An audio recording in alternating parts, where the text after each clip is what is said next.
Bom, gente, hoje nós iremos tratar do tema direito de vizinhança. Eu até coloquei o material para vocês lá no AVA, né? Já está lá no AVA. E hoje também eu vou inserir uma atividade valendo nota já para a segunda VA, porque agora nós temos que nos preparar para a segunda VA, né? Já que foi prorrogado essa suspensão das aulas presenciais. Então, nós teremos que pensar, né, já na segunda VA, porque nós não sabemos ao certo quando iremos voltar, né, com as aulas presenciais. Então, eu já coloquei vou colocar, perdão, para vocês no AVA também a atividade. Aí vocês irão fazer da mesma forma, né? Ou seja, colocarão lá e eu vou corrigir no AVA, ok? Então, vamos lá, gente. Hoje nós iremos tratar sobre o tema direito de vizinhança, que é uma... Aqui. Estão vendo aí, gente, o tópico? Direito de vizinhança? Bom, gente, o direito de vizinhança, ele está previsto nos artigos 1277 a 1281 do Código Civil. E o direito de vizinhança, ele é um direito muito recorrente no nosso meio prático, né? No nosso meio jurídico, porque quando pessoas se aglomeram e vivem, né? Se aglomeram e vivem em sociedade, vivem próximas, a tendência é que haja a ocorrência de alguns problemas. E esses problemas, né, o Código Civil prevê as condutas que são pertinentes ao direito de vizinhança, ao seu vizinho, ao seu contíguo, né? Então, o direito de vizinhança, nada mais é também do que uma forma de limitação da propriedade, limitação dos direitos da propriedade, né? Como bem nós falamos já nas aulas presenciais, porque esse direito absoluto da propriedade, ele sofreu flexibilização, né? Nós temos direito absoluto no sentido que ele é erga omnes, né? Mas não no sentido absoluto de poder usufruir o bem assim como quisermos. Não, existem limites. E o direito de vizinhança é uma forma de limitação, porque você não pode prejudicar, né, para você ter um lazer, para você exercer sua atividade profissional né, na sua residência, você não pode prejudicar o seu vizinho.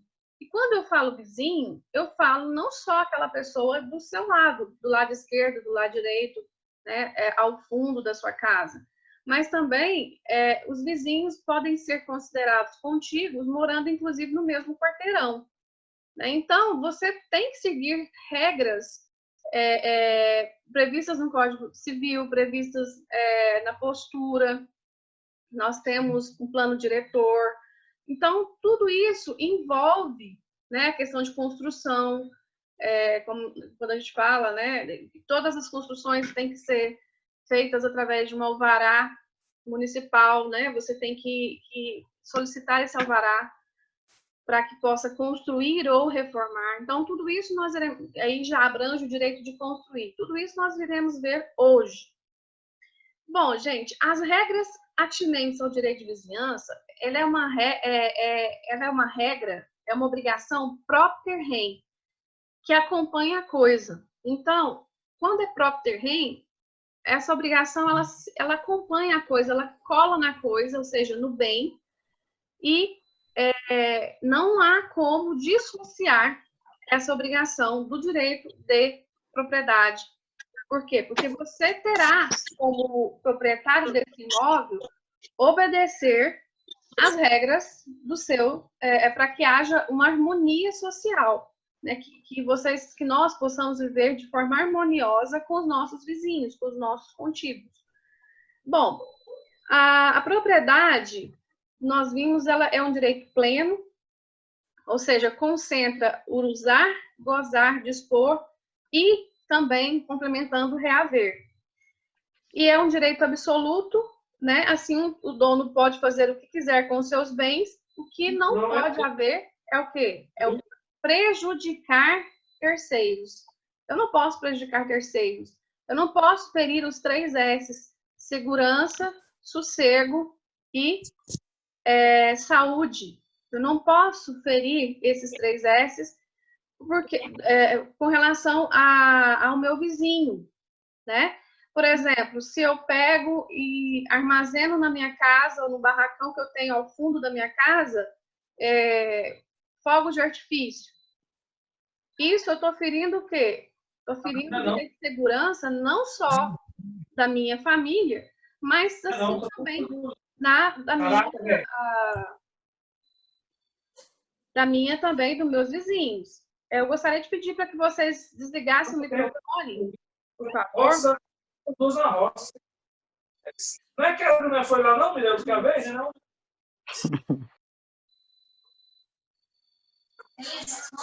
Bom, vamos lá.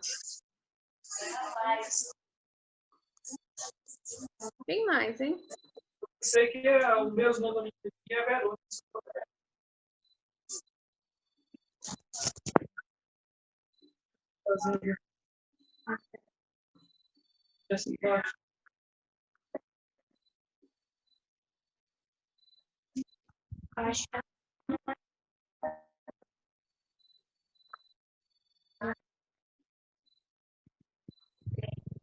Bom, vamos lá.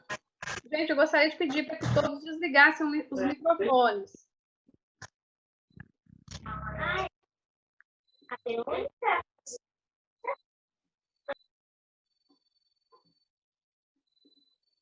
Tá bom, vamos voltar. Bom, então, por mais que o direito de propriedade seja absoluto, ele tem o quê? Ele tem limitação, ele sofre limitação. A própria função social da propriedade é uma forma de limitar os seus direitos previstos no Código Civil, que é usar, gozar, dispor e reaver. Reaver é um direito, um plus, né, a mais. Então, o que seria esse direito de vizinhança? São os direitos de convivência decorrentes da interferência entre prédios limítrofes ou não, ou seja, pode ser o seu vizinho de lado, né, do lado esquerdo, do lado direito, ao fundo, ou também pode ser seu vizinho que mora no mesmo quarteirão que você. Então, são regras de convivência que devem ser seguidas por todos, né? E qual o fundamento? É o bom convívio social, é a harmonia social. Imagina você morar num lugar onde você não tem paz, né? Você não tem tranquilidade. A casa, né? Nada melhor do que a casa nossa, ou seja, nosso abrigo ali inviolável. Mas se for para o seu vizinho acabar com a sua paz, realmente isso gera frustrações, e essas frustrações, essas contendas vão parar no Poder Judiciário para ser dirimidas, né? Bom, a primeira característica, né, do direito de vizinhança são recíprocas. Todas as regras que são impostas para uma pessoa, ou seja, para mim, também são impostas para o meu vizinho. Então, são recíprocas. O que ele não pode fazer, eu também não posso fazer. Então, há uma reciprocidade. Corresponde a uma obrigação real, é propter rem, como nós já falamos anteriormente. Está vinculada à coisa, né? Então, por exemplo, mesmo que eu vá alugar esse imóvel, né, ou seja, estou ali dispondo de um dos meus direitos inerentes à propriedade, a pessoa que vai usufruir, ou seja, o inquilino, ele vai ter que também cumprir esse direito, essas regras de convivência, né, previstas no Código Civil e demais legislações específicas. Critérios para se oferir a normalidade, ou seja, o que é normal? O que seria razoável? Porque o Código Civil traz o quê?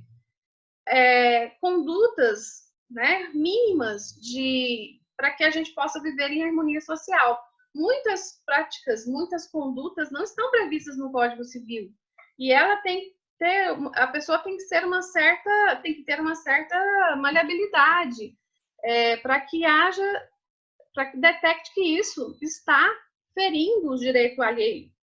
Né? Basta se colocar no lugar do outro, né? Para que a gente possa tomar essa concepção, essa consciência.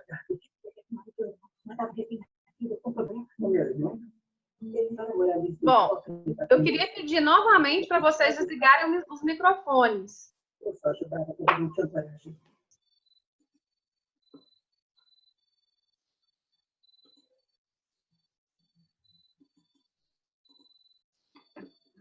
Bom, critérios para se oferir a normalidade. O que é normal? Primeiro, verificar se o incômodo causado se contém ou não limite do tolerável. A gente tem que ter tolerância. Né? Por exemplo, se você vai para uma cidade que é de praia, aí chega lá, tem vários barzinhos na orla e tem casas próximas, né? Aí o que você tem que ter tolerância, porque você foi para um local onde a badalação, o barulho, ele vai se estender até um tempo maior, né? No período noturno. E às vezes isso pode incomodar. Então, se você quer paz, então você não vá alugar uma casa, né, para passar suas férias, que seja próximo àquele local que é. Inclusive, também outro critério é a pré-ocupação. Provavelmente aqueles barzinhos, aquele restaurante já existiam anteriormente. Né? Então, isso também é analisado, um critério, né, para que se analise a questão até da tolerância, né? Examinar se a zona onde corre o conflito, né, também, bem como os usos e costumes locais. Tem que analisar se é o costume local, tomando aí o exemplo da casa, né, da praia, se você vai para um local desse, né, é óbvio que você não vai ter o seu sossego 100%. Você vai ter barulho. Se você quiser, você vai para um resort, você vai para um local mais afastado. E considerar a anterioridade da coisa, ou seja, por exemplo, se você pega e vai morar próximo a uma escola, né? A escola, ela é antes, né? Ela foi fundada antes até mesmo do bairro ser povoado de forma quase que plena. Então, você não pode questionar o barulho daquela escola, né? Em decorrência do barulho, né?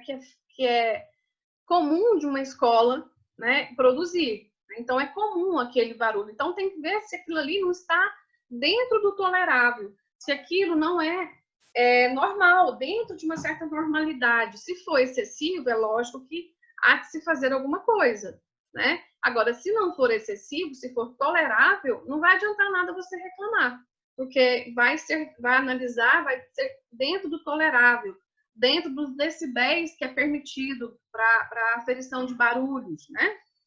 Então, isso é critérios para se oferir o quê? A normalidade. Regras do direito de vizinhança.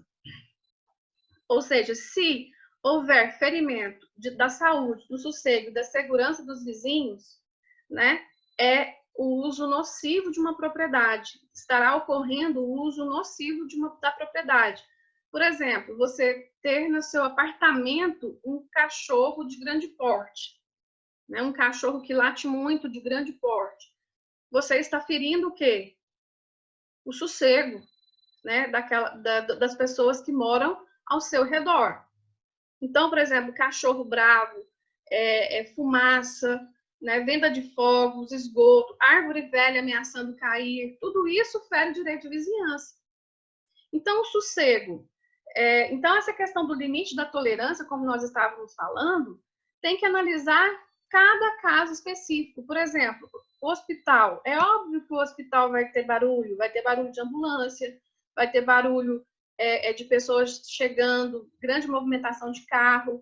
Então, é um local que requer esses barulhos, né? Que não tem como você impedir que esses barulhos ocorram. Então, os vizinhos vão ter que aguentar esses inconvenientes, esse tipo de ausência de sossego, né? No caso, se você mora perto de um cemitério, né? Então, tem muita gente que reclama que é um local de muita movimentação, que é um local onde as pessoas não respeitam o estacionamento, né? A entrada e saída de carros nas casas. Mas óbvio que se alguém impedir o seu ir e vir, ou seja, o seu entrar e sair dentro de uma garagem, isso aí ultrapassou com certeza o limite da razoabilidade e da tolerância. Então, o critério da pré-ocupação. Pré-ocupação. Quem ocupou aquele local primeiramente, né?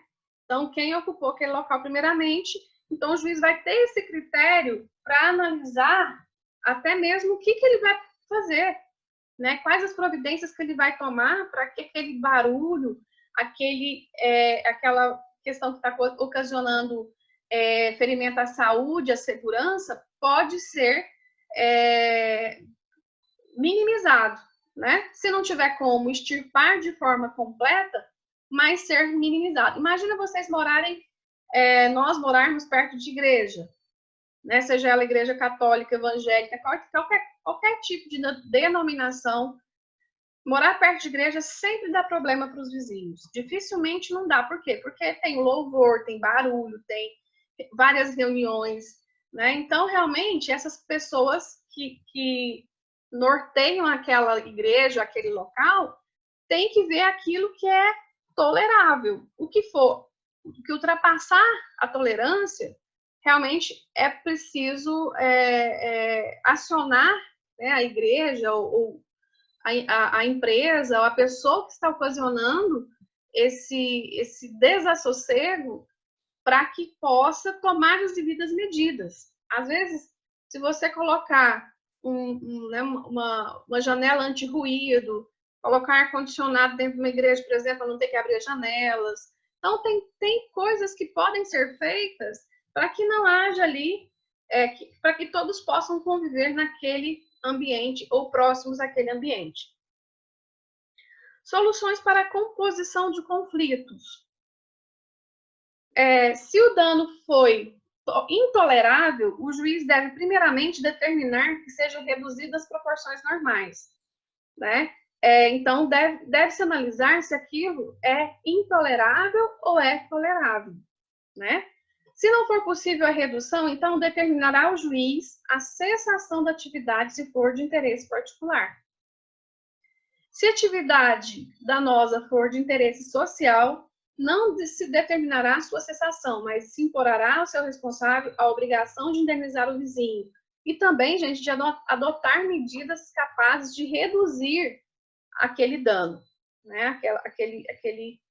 Aquele dano causado à sua propriedade, ou à sua posse. Pode ser que você seja inquilino, né? E mesmo assim você terá o direito amparado no que tange a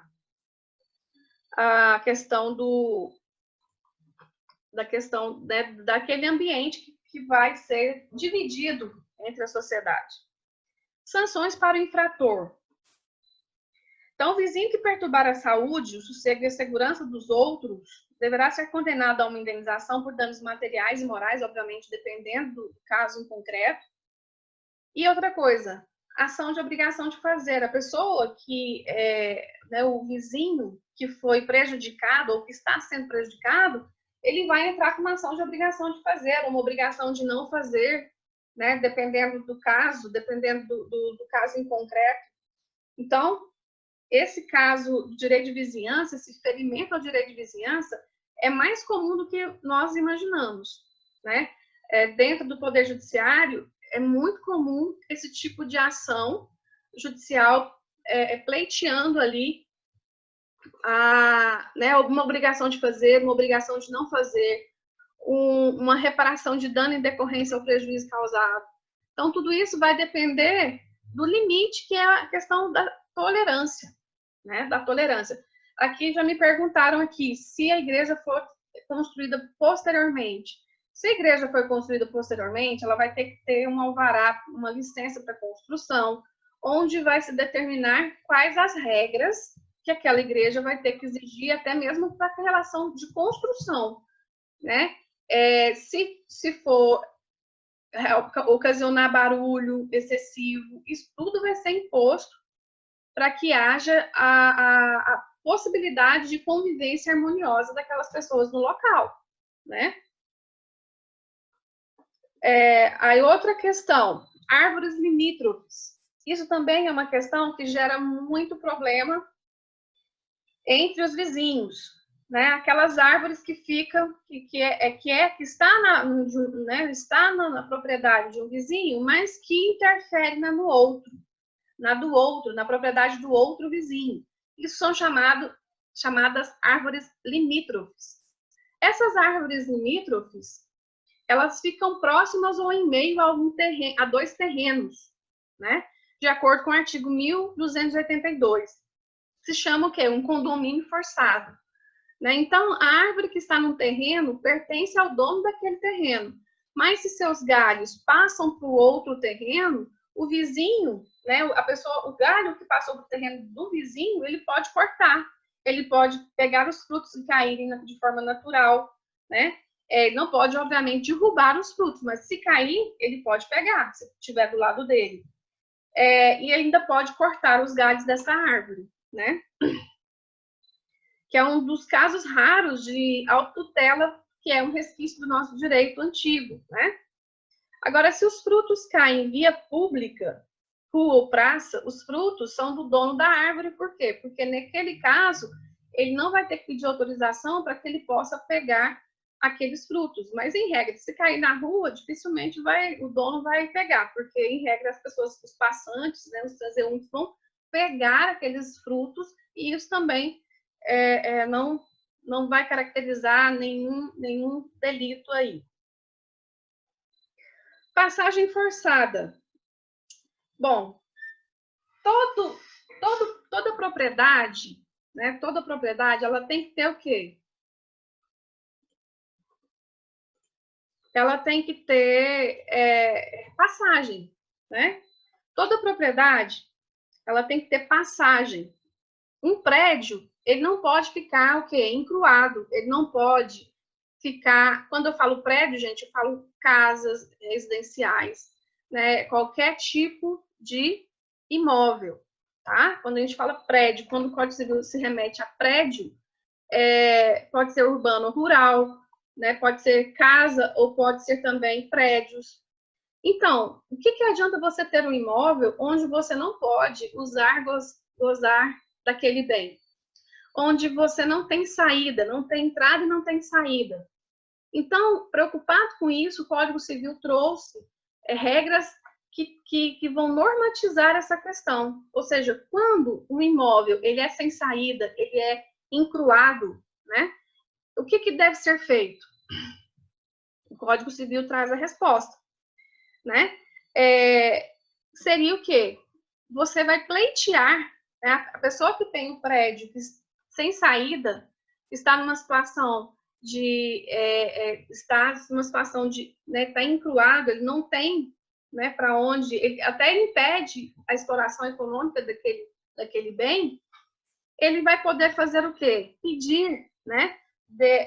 O dono desse prédio encravado, ele vai requerer uma passagem forçada e, obviamente, vai pagar um preço por isso, né? Vai colocar preço nisso, de acordo com o que está previsto no artigo 1285. Então, esse imóvel encravado, né? Ele vai, por exemplo, se tem um imóvel A e na frente tem um imóvel B, mas esse imóvel A, ele não tem acesso à via pública. E o que esse A vai fazer, então? Ele vai pedir, né? Ele vai requerer para o dono do imóvel do terreno B que ceda para ele uma passagem. Só que isso aí, né? Querendo ou não, vai diminuir a propriedade de B. Então, poderá haver o quê? Pagar uma indenização ao terreno de B, tá? Bom, a passagem, ela não é gratuita. A passagem forçada, ela não é gratuita. Ela é onerosa. E o proprietário do prédio encravado, ou seja, no caso do exemplo agora de A, além de pagar a indenização, ele também terá que conservar aquele trajeto, aquele caminho que foi concedido por B, né? Bom, e o Código Civil traz o quê? Regras acerca dessa possibilidade dessa passagem forçada. A passagem deve ser fixada num caminho mais curto, né? O prédio mais próximo, de forma mais barata para ambos os vizinhos, para causar o menos prejuízo possível. a passagem forçada, ela difere da servidão predial, porque a servidão predial, ela está prevista num contrato, num acordo, né? Enquanto a passagem forçada, ela é imposta por lei, porque não tem como usufruir o bem, no caso, por exemplo, o A, né? O dono do imóvel proprietário lá de A, como é que ele vai entrar e sair no imóvel dele? Né? Só se for de helicóptero. Não tem, é inacessível.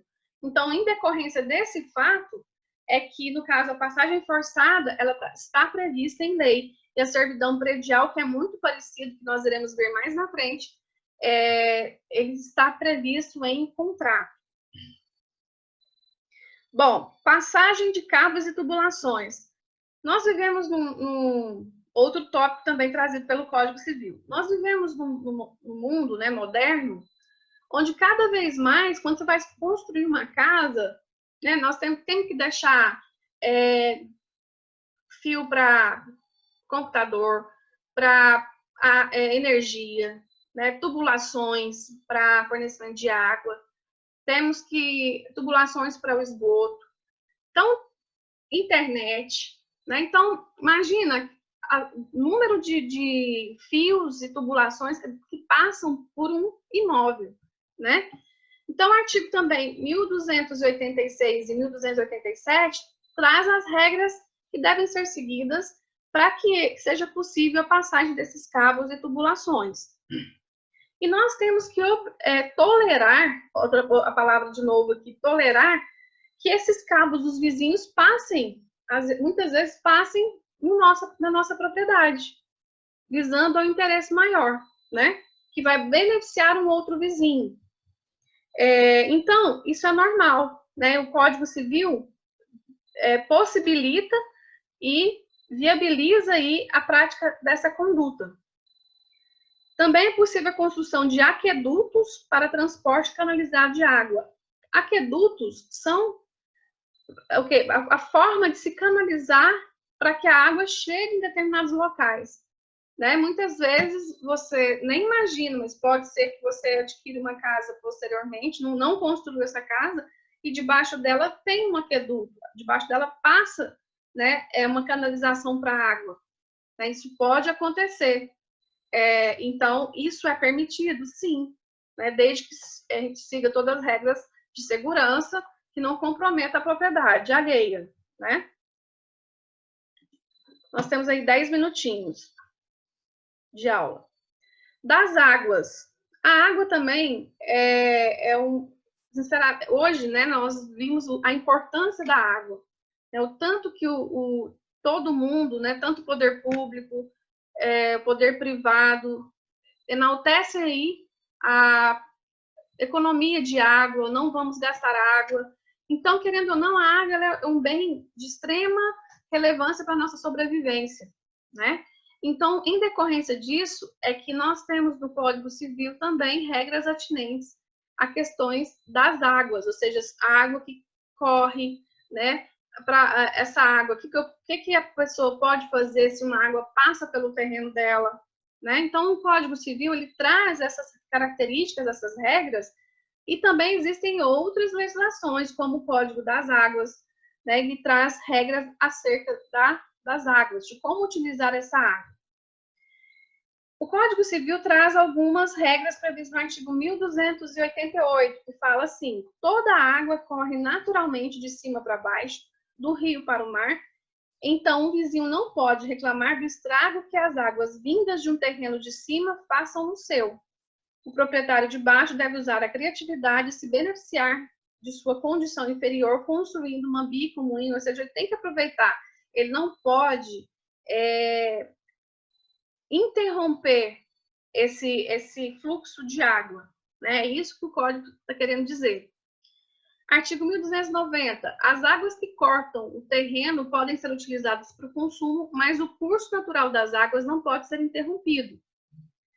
A lei estimula que as pessoas, no caso fazendas, construam barragens para armazenamento, né, de água, de chuva. Mas deve ser feito sem que haja se for água corrente, né, não pode atrapalhar o curso desse rio para que não haja aí cerceamento do direito de outros, porque essa água ela tem, né, ela tem um caminho a ser seguido. Eu não posso fazer qualquer tipo de barragem que vá comprometer o fluxo dessa água. Então, para tudo, gente, dentro do direito de vizinhança, direito de construção, tudo a gente deve levar em consideração o bom senso, a razoabilidade, a tolerância, mas que isso, infelizmente, não é muito praticado no nosso meio, porque são brigas, são questões que são recorrentes no Poder Judiciário. Bom, como eu falei para vocês, existem outras legislações que tratam sobre água, né, sobre a questão das águas, Código de Águas, a Lei dos Recursos Hídricos, previstas na Lei 9.433 de 97. Vamos falar agora dos limites entre os prédios, né, artigo 1297 e 1298.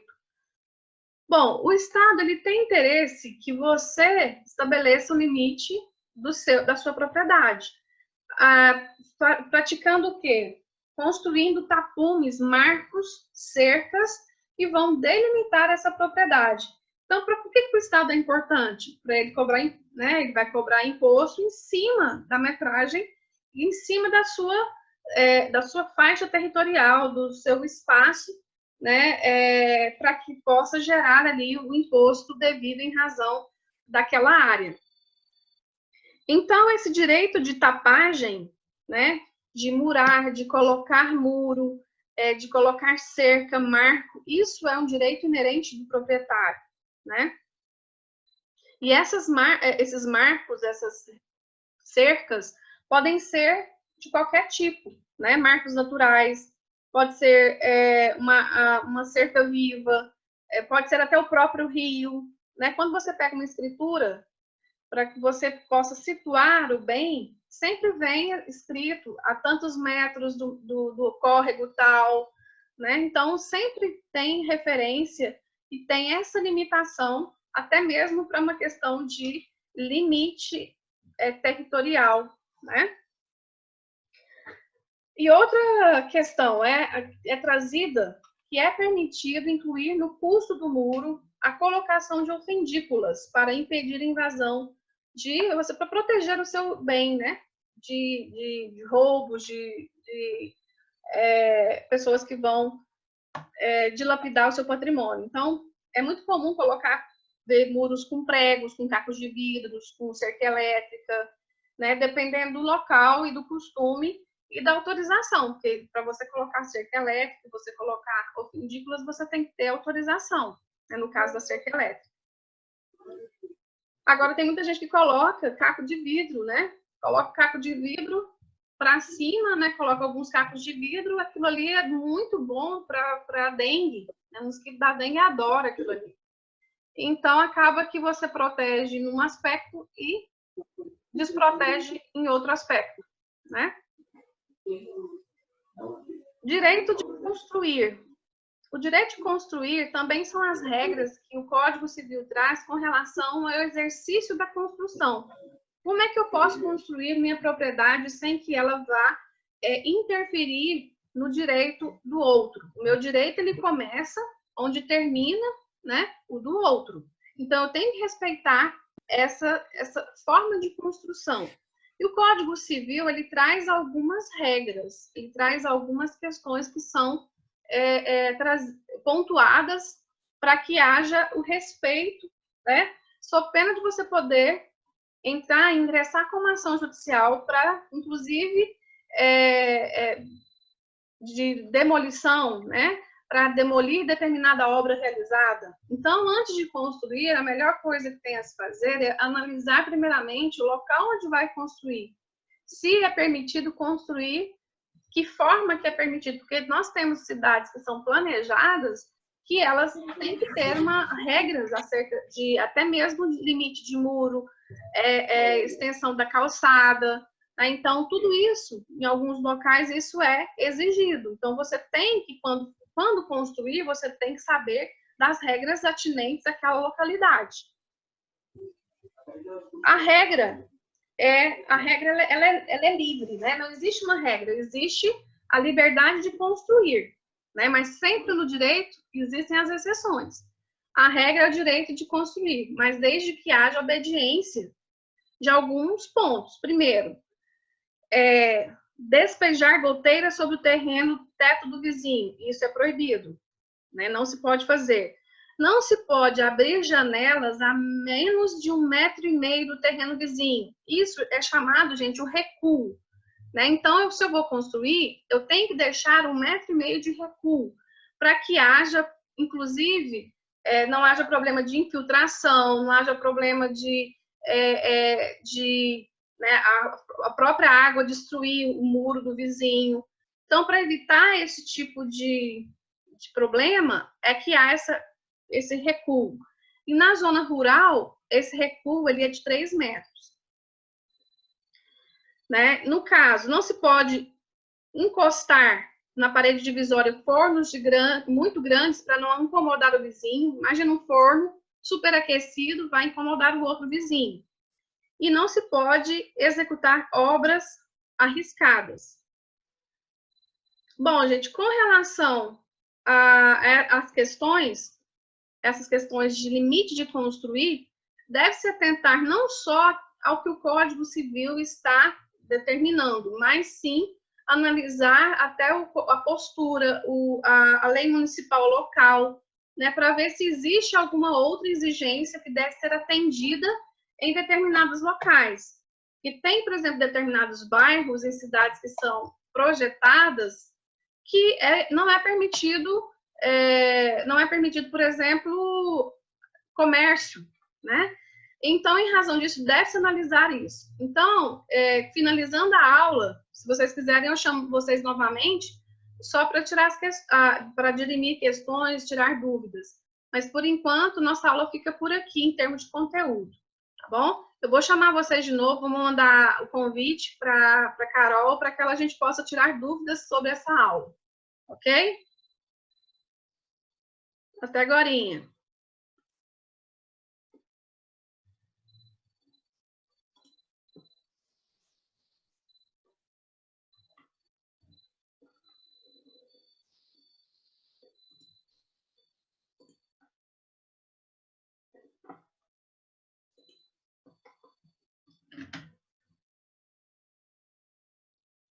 Chama foto.